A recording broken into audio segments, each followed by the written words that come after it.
Good afternoon po, good afternoon mga kabeng-beng sa mapagpalang araw po sa ating lahat. Especially kay Sir Renato Fabros ng Gimba, Nueva Ecija po mga kabeng-beng. So kaibigan ng ating isa kabeng-beng na si Sir Mark Anthony Vista. So sir, ito na yung unit mo sir. Taurus A2K dual propellant po. No, sa mga naghahanap ng pwedeng PCP, pwede CO2, ganyang unit po. Taurus A2K dual propellant. So sa ngayon mga kabeng-beng nakalagay sa kanya is CO2. So refillan muna natin yan bago natin subukan. So papakuha kong tank mga kabeng-beng para ma-refill. So nakalimutan ko refillan. So Sir Mark Anthony Fabros, ayan. So request po niya is all black mga kabeng-beng, full black na A2K dual propellant po. So CO2 po yung ating isasak ngayon dito sa unit ni sir, no? Ayan, CO2 po. So gagamitin natin bala meter pellets po. Ayan. Unresized and sorted straight from the box ng mga bala. Mga kabeng-beng, so hindi na tayo magre-resize, hindi na tayo mamimili ng mga bala. So tagal yun. Tapos yung meter po pala, yung ating mga local pellet, mga kabeng-beng, medyo mahigpit talaga sa mga A2K dual propellant po, no? So talaga naka-chamber siya sa mga consistent na pellet na 5.5, 5.6 ganyan mga kabeng-beng. Hindi ko lang na isukat na maayos kasi yung ating mga meter pellets is oversized po, medyo malaki compare sa mga katulad ng JSB na 5.5 talaga ganyan mga beng-beng, no? So JSB pasok na pasok dito, okay na okay. Pero itong ating mga local pellets po, papasok din po. So gagamit lang tayo ng flat na pang tulak para hindi masira yung pellet. Huwag yung ating mga kuko. Pag kinuko natin kasi sir, pwedeng masira yung skirt ng pellet. So ako lalagyan ko ng bala. Ayan. Lalagyan ko siya ng bala. So kung makikita nyo, labas pa siya, hindi na natin matulak. So gagamit ako ng flat screw. So hanap lang kayo ng basta flat siya. Ganyan siya para hindi masira yung skirt niya.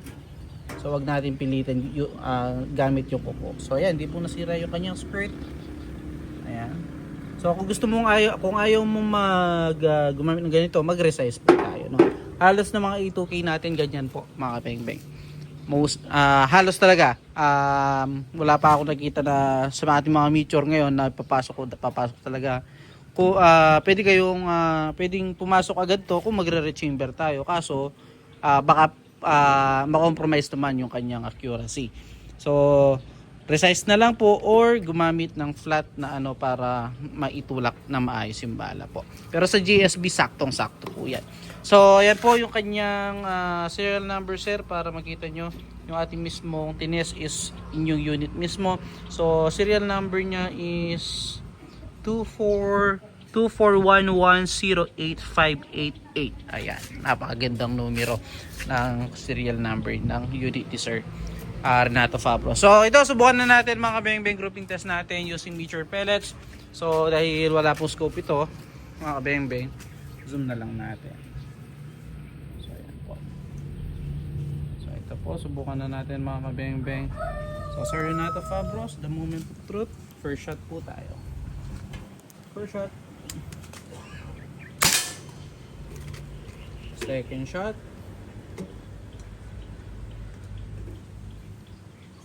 Tayo.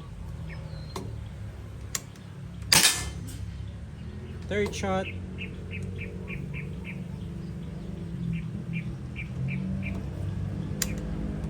Napakagandang tumama sir. Pang-apat.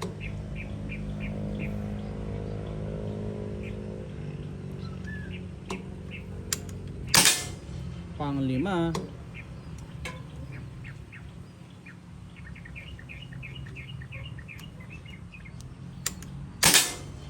Anim.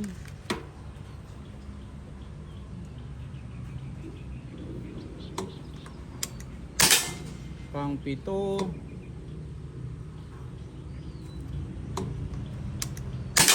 Pang-walo.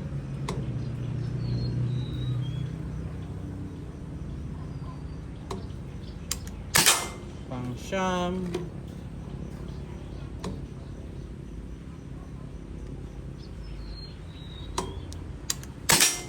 Pang 10. So gumagalaw po yung ating gato, no? So kaya yan, medyo lumaki lang yung kanyang groupings. Pero nakita nyo naman po, wala pong flyer. So isa pa, another 10 shots pa, kargahan ko lang ulit.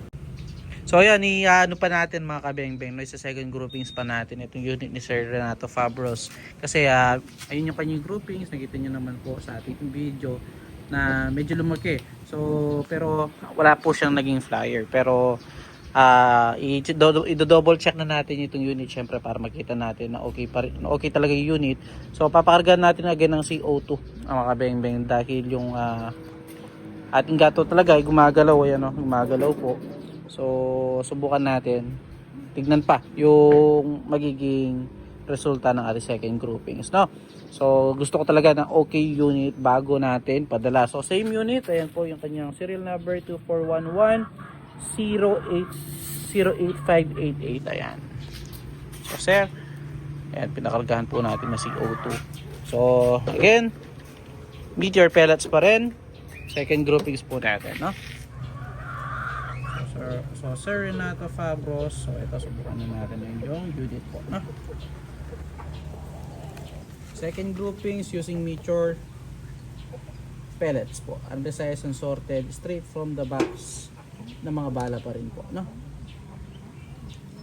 So first shot po tayo ng ating second grouping. Second shot.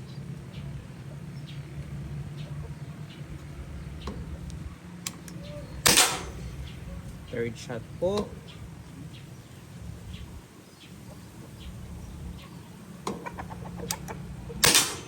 Fourth shot.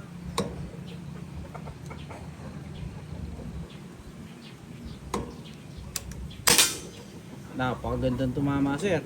Pang-5.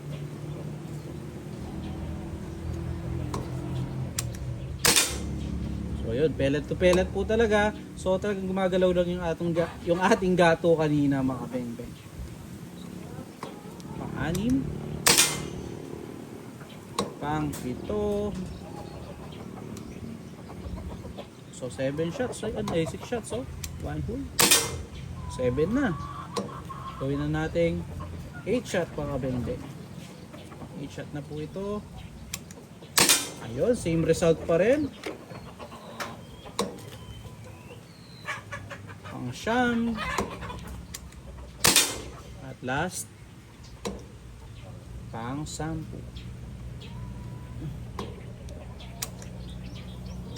So yun, 10 shots po. Nakita nyo naman po, 1 hole po, no? So gumagalaw lang talaga yung ating gato. So yan, dinoble check talaga natin mga kabeng-beng. So hindi ako, diskumpiyado ako dun sa unang groupings niya mga kabeng-beng eh. Pero syempre, para mas malinaw, ating isubukan ng pang second time. So ayun, nakita naman po natin sa ating second groupings, 10 shots pellet to pellet, napakagandang tumama compare dun sa ating naunang grouping. So ito po yung ating naging unang groupings, 10 shots, then another 10 shots po, pinakamaliit ko ng daliri, cover na cover. Ayan. So yun po, no, nakita nyo naman sir. So salamat po Sir Renato Fabros ng Gimban, Nueva Ecija at kay Sir Mark Anthony Visa. So yun mga bembeng, again, peace out po.